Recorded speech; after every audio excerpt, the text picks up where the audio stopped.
The New Family Social Podcast with First for Adoption. Welcome to the New Family Social Podcast.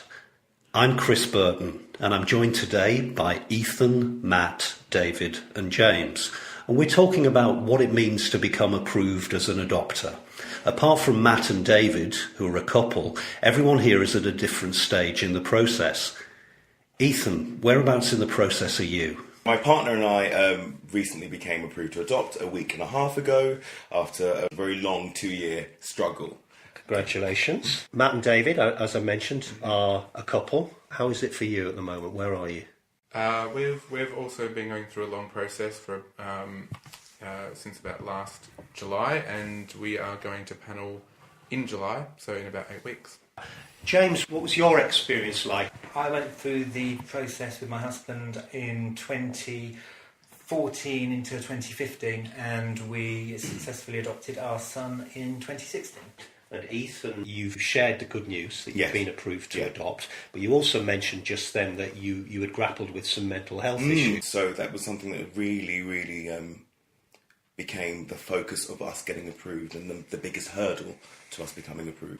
But the first agency we were with, we did our pre-stage 1 interview, and they, took on board everything I said about my past mental health issues, and they were like, yeah, great, fine, it's not going to be a barrier. 14 months later, they were asking us to get a psychiatric assessment, an independent one, at our cost. It cost us £1,000 to find someone on Harley Street to get this assessment done. This guy, this psychiatrist signed us off and said, actually, no, they're fine, he's great, there are no problems. He signed a legal disclaimer saying, I haven't been swayed by any payment, it's my professional opinion that they are okay to adopt. Another 2 months down the line, the agency rejected all of that anyway, and we had to move elsewhere. So, it was a long game of meandering all around the place, only to be told no after 15 months of being this particular agency. So, fast forward, we moved to a new agency very quickly, and they've just been fantastic, and here I am as a newly approved adopter. So, I guess perseverance is the main thing I wanted to talk about here, really sticking to your guns, and if you believe you deserve to be a parent, then, find the agency that's going to, help you realise that, I think. Thanks for sharing that, Ethan. David was nodding profusely. I wonder, does this strike a chord with you, some of Ethan's experience? Because when we were going through the process, we faced similar challenges where we had to go get an independent psychiatric evaluation, and it turned out that everything was fine, and at the cost to us. Fortunately, we at that stage were with a better agency, obviously, than it sounds like the one that you were with, because it was all signed off and went through.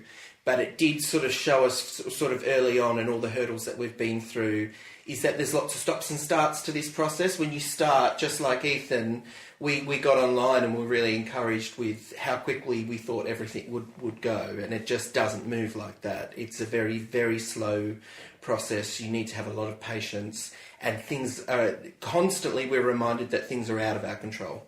So if you're the kind of person that I am, particularly, I like to be in control of things, and I like to be able to plan and be organised.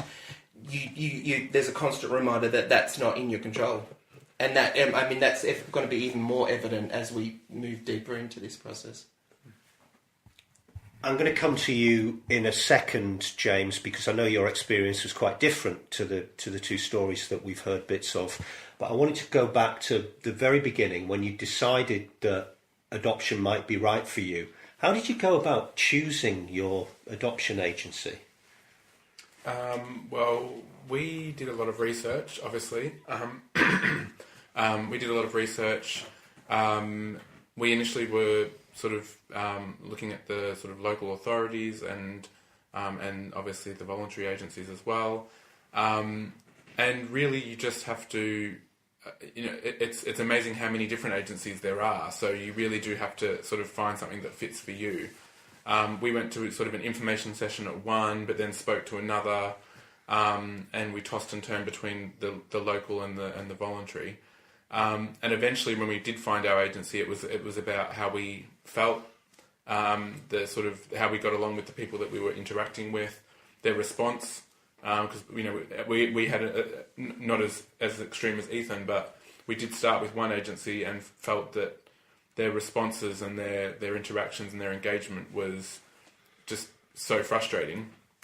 And we were getting no responses back to general queries and things like that. And then when we eventually went with the agency that we're with now, it was just seamless. And so we just knew that was the right agency for us. But it did take a lot of research and a lot of reading, and through New Family Social and First for Adoption, and obviously great resources online and to sort of tap into. And we did do that before we sort of eventually chose one. You've got to really go on your instincts, I think. And, there are so many warning signs for us early on. And the further into the process you go, you think, we can't turn back now. We've done X amount of months, or we've done X amount of effort. And if actually we'd listened to ourselves early on enough, we wouldn't have wasted so much time, I guess. And our process was a little bit different to these guys. We were just so keen to get started. We went with the first agency that would take us, basically. We were living in a one-bedroom property at the time. And this agency took us on with the understanding that, of course, we would move into a bigger place once we got to stage 2. So we thought, that's great. We won't have to upset our home life. Everyone else wanted us to already be in a 2-bedroom place minimum. So that's how we went with them, basically. And we had our pre-stage 1 meeting, and they were fine. But we didn't do the shopping around. We didn't educate ourselves. We didn't meet enough people. And maybe, perhaps, our story would have been different had we done the shopping around. So I think it's also something that you need to really take the time to do.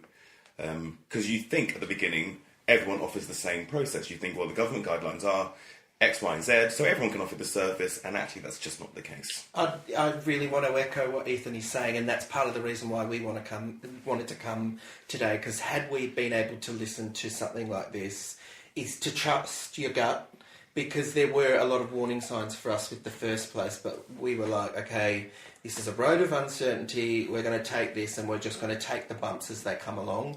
Whereas in hindsight, if we reflect back on it, we shouldn't have tolerated what happened at the start. We could have probably gone to the second agency that we're now with and we're happy with a lot sooner had we have trusted our gut. So I think that's really important to anyone that's listening to this, is to trust yourself. Yeah. Thank you for that. James, what was your experience like of... When did you decide you wanted to adopt first? We decided at the beginning of 2014. It was something that we'd considered doing, but being men of a certain age, we were both hitting the 40 mark at that point.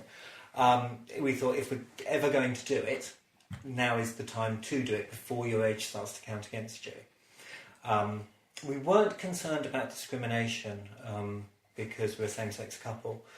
We were concerned that the fact that we were established in careers and we'd have to change what our working lives looked like might be quite difficult. But we knew a couple of our friends had adopted from their local authority. It had gone relatively seamlessly. They hadn't encountered any direct discrimination. And their family was jogging along really nicely, and I'd been a reference for one of them. So we ended up going along to our local authority recruitment evening, and that was probably one of the most terrifying things I've ever done. Partly because you felt like you were committing to something, even though they're very upfront by saying, this is not a commitment, it's just purely about getting information.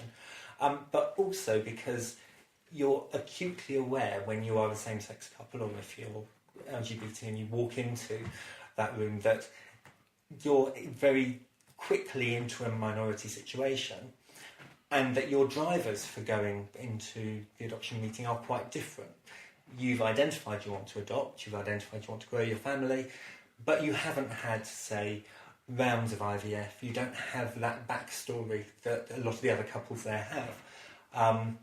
And it was quite a difficult information meeting because the onus was primarily on those couples that had had that traditional route and didn't want, and were approaching adoption because they couldn't have children themselves. But we completed the forms to say we wanted to have a stage 1 interview at home. And that meeting was far, far more positive for us. mainly because the information evening, although it had tried to be as inclusive as it could be, it was very much geared towards couples who had gone through IVF. And then they had a case study who had gone through IVF and failed to get pregnant, and then gone on to adopt 2 children, and she was kind of like super mum. And that was a little bit off-putting when you're thinking, I just want to adopt 1 child. I can't handle 2. Anyway, we had the meeting at home, and it was a very, very positive experience. From the outset, we knew that the social worker, if we chose to go with our local authority, would be our social worker throughout the process. She was very upfront about it. And she also started by saying, I know you've probably got some concerns about being a same-sex couple and going through the process. I need you to know that I've helped a number of other couples through from the county. So I know how this process works, and I'll advise you as strongly as I can, and you've got to flag anything that you think is a concern with me. And she, from day one, she was extremely supportive of this. And everyone else has said it, but the relationship you have with your social worker is the single most important relationship you have going through the process. Because if you don't get on with your social worker, it's going to make it really difficult for you. You've got to trust them. You've got to be as upfront as you possibly can with them. Because once you've got to the point of approval panel, that social worker is then going to bat for you when it comes to the matching stage. And if they're not supporting you, then you are in a difficult situation. But in terms of the approval process, it was very easy and fairly straightforward. It's a 6-month process. The first 2 months are adopter-led, as they say, which is where you have to sit down and complete paperwork on every aspect of your life, which is a bit of a problem for someone like me, who isn't particularly organised. Fortunately, my mum is old enough to still have every address I've ever lived at written down, and she had to email it across to me in huge chunks. It was interesting listening to lots of the different kinds of information they wanted. Talk about your past relationships, the long-term ones, and long-term is defined by anyone you've lived with or someone you've had a birth child with. And fortunately, being in a same-sex couple, that one didn't apply. And I didn't have any relationships that matched the long-term criteria to go. And stage 1 was, the first stage is fairly straightforward, the 2 months of getting the paperwork done. It's quite cathartic. It can be quite invasive because it asks you to look at every area of your life and be upfront. If you're LGBT, you've probably done that before. You've probably thought about offering up bits of your life as information for people and considered what will I be rejected? Will people laugh at me? And it's quite tricky, but actually it's a bit of an advantage if you've gone through the coming out process, because you know how to phrase things and how to present things in the best possible light. And you also know that the risks of holding back will be that it will come back to bite you later on in the process. You're listening to the New Family Social Podcast with First for Adoption.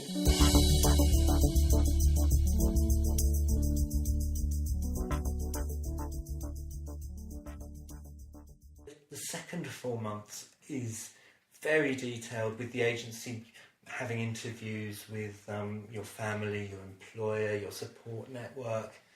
And that's quite a challenging time because it's out of your hands. And as adults, you are used to having control. You are used to being able to say, I'll do this at this point, I'll do this then. And that is just taken away from you. You are working around other people's timetables to get paperwork done. Because you all know that at the 6-month point, you've got to go to panel. That is the target for the social services team, or whoever you're with. And you'll be sat there thinking, but they haven't done this yet. When's that paperwork going to be done?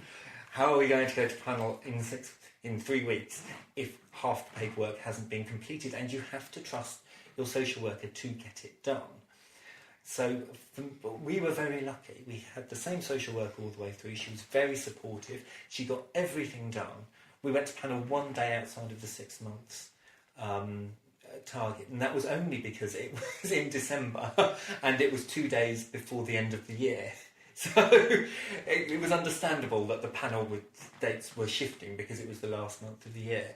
But it was a fairly straightforward approval process. It is quite challenging. It does take it out of you. You will feel ups and downs fairly frequently, and it's exhausting because at the same time you're doing this, you're still doing your everyday job, and you're trying to think, who do I tell? Do I tell my friends? Your LGBT friends will either be incredibly supportive or just look at you quizzically and say, a child, how's that going to work? And you've also got to think about your employer. At what point do you tell your employer that this is something you're actively pursuing? Because you can take a break between stage 1 and stage 2 of the process, and you can take, I think, up to 6 months off. So do you tell your employer at the end of stage 1 or at the end of stage 2 when you're going to panel? I was lucky. I told my employer from the outset, but they were very supportive and arranged for all the time to be off. But it is a very draining process, and it's in stark contrast to the matching process, which is totally different because going through the adoption approval process is about timelines, getting things done, you jumping through hoops, social services then having to jump through hoops, and you don't know about a lot of the hoops that are going on behind the scenes, and you having to trust them that everything is being done. Then once you've gone through that, you're then into matching, which is a totally different scenario because it takes as long as it takes. And that's where your emotions differ. But the actual adoption process, approval process, it is just incredibly draining. But you're so elated by the time you reach the end of it that it's totally worth doing. I think it's really important to note that this 6-month period, and it's great that you managed, James was able to do it, within the 6-month period. But, for a lot of people, that isn't the reality. And if it takes a little bit longer, then it takes a little bit longer. I think, our second agency were very keen, because we had our panel date moved 3 times. And it was about making our PAR as robust and making us as prepared for panel as possible. So, if it takes a little bit longer, don't be disheartened, It's going to be a roller coaster regardless of how long it takes. I mean, obviously, experiencing a roller coaster over 6 months versus 18 months is preferable. But, I think don't feel pressurised to get it done under the 6-month window because it might take a little bit longer. And a lot of the times it's out of your hands. So ours has not taken 6 months, ours has taken almost a year. And we've had our panel date pushed out once. And most of it's out of your hands. Things happen in life that you don't expect. And they impact the timeline, and it can be incredibly frustrating and exhausting and upsetting. But that's just part of the process, and you have to live with that. Have you found ways of dealing with it? One of the good things for us is, and it's been echoed by, is the social worker, because they're almost the third in the relationship, really, because they get to know you just as good as your partner does. And so we've been really fortunate with our social worker in the sense that we feel very connected to her and trust her judgment. So if she says, look, you need to take a little bit more time on this, or I want you to explore this, we've gotten to the stage now where we just trust that opinion and that guidance. And so I think that has helped us a lot because we've sort of gone into this process blind in a lot of ways, and that you do read things on paper and you think, why is it not going the way that it was that I read, that it's supposed to go like this, then we move into stage 2 and then we have the child and everything's great, and why is it not going that way?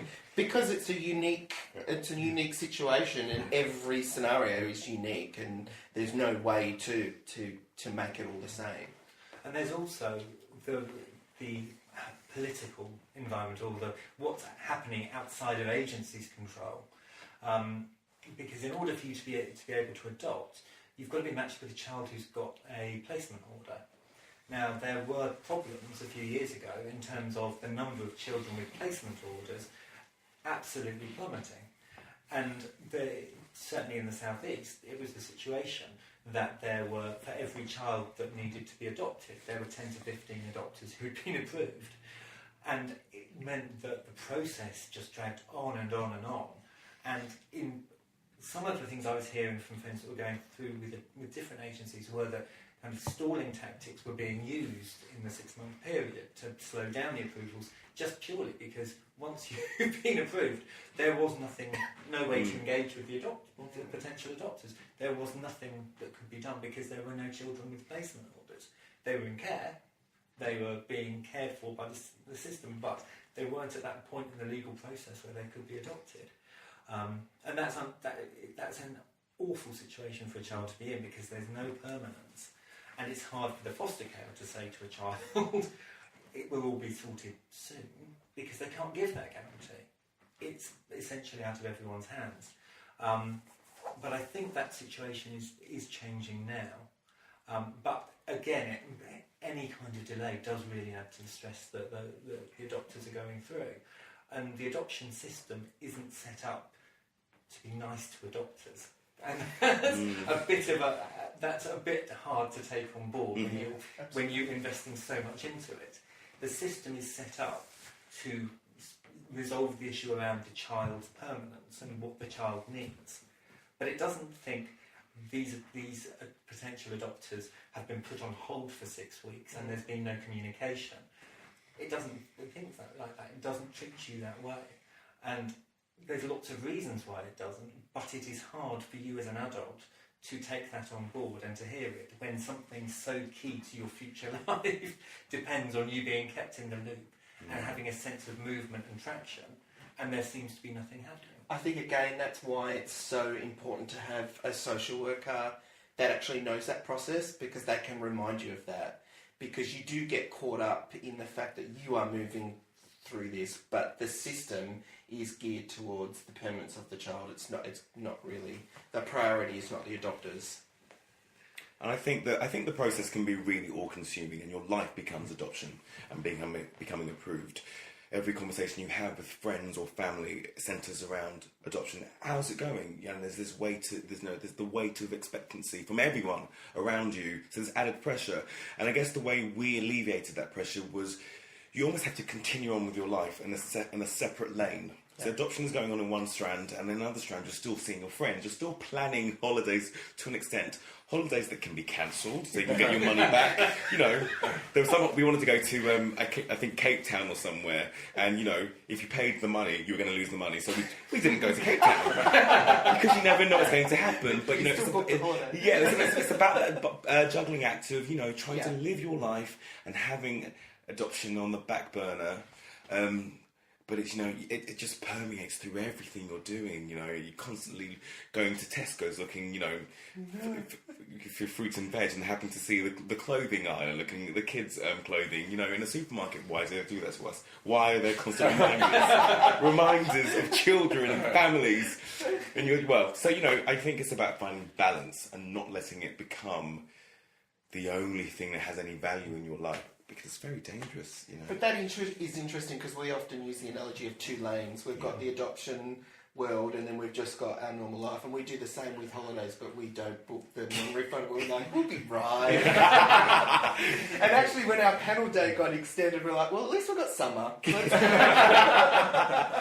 on holiday, we go to the beach.